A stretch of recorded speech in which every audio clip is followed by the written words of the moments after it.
Аз не я познавам и никога не съм имала каквото и да е мнение за нея. И в смисъл, нямам нищо против нея. Беше странна реакцията и когато ми им правеше видео в Ask an Alex. И това е като цяло. Иначе изглежда печена. Но не знам.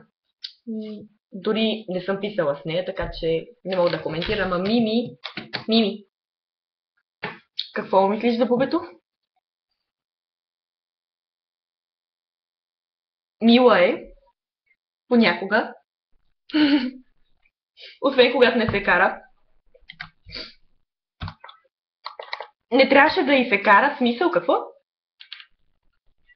Не трябваше да почва караницата, защото Мими нищо не е била направила. Освен, знаеш, това каза тя, да. След тая, да. Каза хубава не мога. Каза ми, не трябваше да го казваш така. Надя! О, чао! И остави телефона. Това. Иначе да, само хубави неща мислим за Буба. Мишката ми не работи.